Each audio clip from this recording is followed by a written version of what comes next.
Hai, saya Desi Anggreni Payung, salah satu mahasiswa di Universitas Pelita Harapan. Universitas Pelita Harapan telah menyediakan hybrid MPD. Hybrid MPD dilakukan secara online namun tetap efektif. Kampus telah menyediakan satu platform yang sangat menarik dan membuat pembelajaran tetap efektif, yaitu Moodle. Mahasiswa dan dosen dapat mengakses Moodle untuk materi pembelajaran, melakukan diskusi, ataupun pengumpulan tugas. Hybrid MPD akan memperlengkapi kita menjadi seorang guru atau pemimpin yang kreatif, inovatif, dan bertanggung jawab. Salah satu mata kuliah yang akan memfasilitasi kita untuk menjadi guru atau pemimpin yang kreatif dan inovatif adalah teori belajar. Teori belajar merupakan penjelasan mengenai aktivitas kegiatan belajar mengajar yang akan dilakukan oleh guru maupun siswa, dan juga perencanaan mengenai pembelajaran.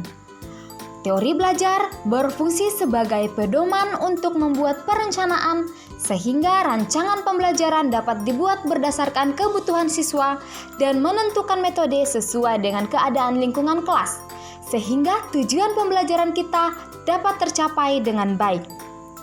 Dalam teori belajar, kita juga akan belajar tentang pedagogi, andragogi, dan heutagogi. Pedagogi merupakan teori belajar yang dikembangkan khusus untuk anak-anak. Andragogi merupakan teori belajar yang dikembangkan untuk kebutuhan orang dewasa. Sedangkan heutagogi merupakan pembelajaran yang didapatkan dari pengalaman peserta didik dan berfokus kepada peserta didik itu sendiri. Nah, selain dari itu, kita juga akan belajar tentang metode-metode yang dapat kita lakukan di dalam kelas. Salah satunya adalah role play. Role play merupakan metode pembelajaran di mana kita menghadirkan situasi tiruan agar siswa dapat lebih memahami konsep dan juga materi yang disampaikan. Kita akan meminta siswa untuk menirukan apa yang baru saja kita jelaskan, apa yang kita pelajari. Sehingga itu akan membantu siswa untuk lebih memahami konsep dari pembelajaran kita. Lalu yang kedua, metode studi kasus. Metode studi kasus merupakan metode yang dapat dilakukan oleh siswa di mana kita akan memberikan suatu kasus kepada siswa dan kita meminta siswa untuk menyelesaikan permasalahan yang ada di dalam kasus tersebut, dan ini akan mengajarkan siswa kita untuk berpikir kritis.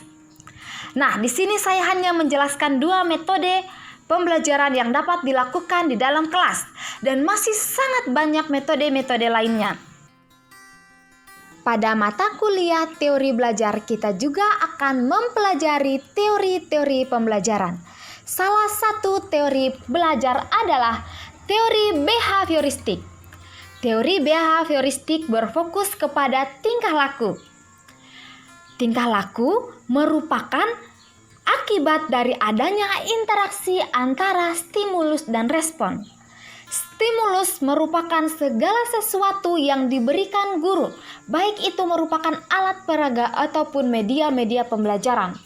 Dengan kata lain, belajar merupakan bentuk perubahan yang dialami siswa dalam hal kemampuannya untuk bertingkah laku dengan cara yang baru sebagai hasil interaksi stimulus dan respon. Seseorang dianggap telah belajar apabila ia telah menunjukkan perubahan tingkah laku. Sebagai contoh, anak belum dapat berhitung atau belum dapat melakukan perkalian. Nah, walaupun ia sudah belajar segiat mungkin dan guru sudah mengajarkan dengan tekun, namun jika anak tersebut belum dapat mempraktekkan perhitungan perkalian tersebut, maka ia belum dianggap belajar. Karena ia belum dapat menunjukkan perubahan perilaku. Namun, guru harus peka akan situasi tersebut. Dalam teori ini, guru harus tetap memahami kondisi belajar dan dapat memilih metode-metode pembelajaran yang sesuai dan membuat bahan ajar yang menarik, sehingga siswa dapat lebih memahami konsep pembelajaran. Dan teori yang kedua adalah teori Gestalt. Teori ini merupakan sebuah teori yang menjelaskan persepsi melalui pengorganisasian suatu komponen-komponen yang memiliki hubungan, pola, dan juga kemiripan yang bersatu menjadi satu kesatuan.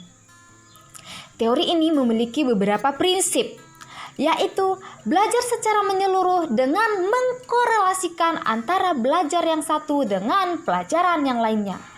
Lalu, pembelajaran di dalam teori ini merupakan bentuk kelanjutan dari materi-materi yang disampaikan sebelumnya. Masih sangat banyak metode-metode pembelajaran, strategi pembelajaran, dan teori pembelajaran yang akan dipelajari pada mata kuliah teori pembelajaran. Jika Anda penasaran, silahkan bergabung ke Universitas Pelita Harapan Hybrid MPD dan mengikuti mata kuliah teori pembelajaran.